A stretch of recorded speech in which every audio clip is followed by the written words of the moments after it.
تیز بخار ہے نبی کریم کو، دو صحابہ سہارا دے کے مسجد میں لائے، نبی پاک علیہ السلام کو بظاہر سہارا دے کے لایا گیا۔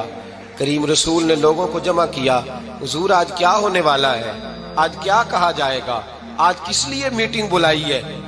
نبی کریم کے کل صحابہ جب مسجد میں جمع ہوئے تو کھچا کھچ مسجد بھری ہے۔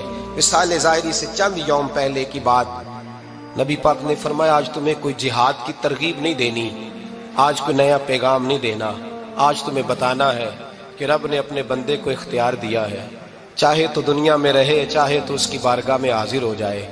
اس عبد نے بارگاہ ربوبیت کی طرف لوٹنے کا ارادہ کر لیا ہے۔ حضرت صدیق اکبر رونے لگے تو صحابہ نے کہا تمہیں کیا ہوا؟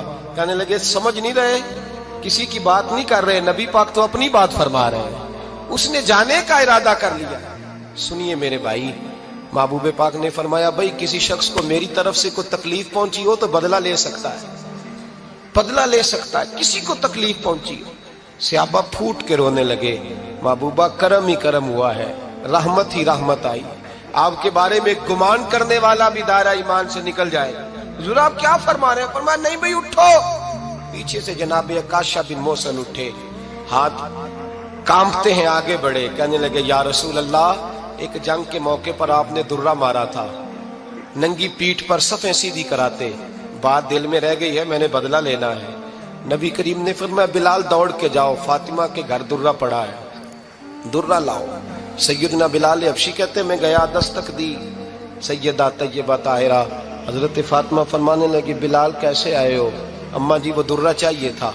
سیدہ کو تشویش ہوئی، کہنے لگے بلال نہ تو جنگ پہ جانا ہے، نہ جہاد ہے، نہ کوئی ایسا موقع ہے، حضور کی تو طبیعت مبارک بظاہر بڑی علیل ہے، درہ کیا کریں گے؟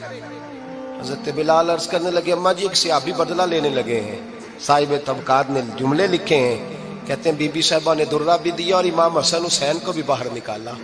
فرمانے لگی عکاشہ سے کہنا 100 درے مارے، ان دو شہزادوں کے جسم پر نبی پاک کے قریب نہ جائے، میں نے 2 بچے پیدا ہی اپنے محبوب پر قربان کرنے کے لیے کیے، ان کو لے جائے۔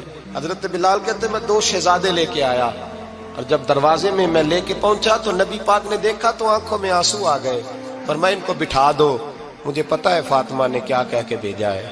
حضرت سیدنا بلال فرماتے ہیں درہ میں نے جناب عکاشہ کو دیا، حضرت عکاشہ درہ لے کے آگے جو بڑھے تو حضرت ابو بکر صدیق نے ان کے پیروں پہ ہاتھ رکھا، فرمایا عکاشہ میری طرف آ یار، مجھے مار درے، نبی پاک کے قریب نہ جا۔ مصطفیٰ کریم نے فرمایا ابو بکر تو ہٹ جا، اسے آنے دے۔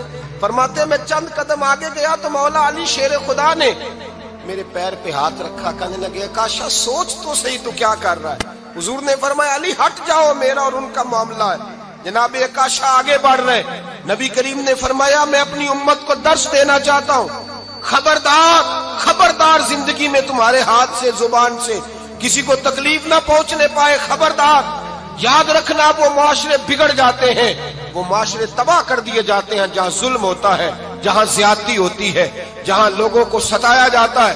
محبوب کریم کے قریب آئے حضرت عکاشہ کا حضور میری پیٹھ ننگی تھی، آپ بھی ذرا کپڑا ہٹائیے۔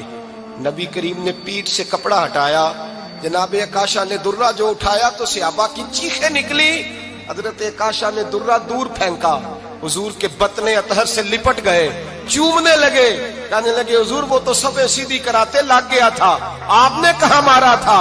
یا رسول اللہ میں تو بہانہ بنا رہا تھا کہ جاتی دفعہ مجھے وجود چومنے کا موقع نصیب ہو جائے، مجھے یہ موقع نصیب ہو جائے۔ میرے حبیب نے فرمایا جس نے جنتی دیکھنا ہو میرے عکاشہ کی زیارت کر لے۔ بھائی ظلم کا دروازہ کھلا ہوا ہے اور لوگ بھول جاتے ہیں زیادتی کرتے ہوئے، وہ بہو سے ہی کیوں نہ کریں، وہ اپنے گھر کے بھول جاتے ہیں کہ شاید پوچھنے والا کوئی نہیں، شاید میزان نہیں لگے گا۔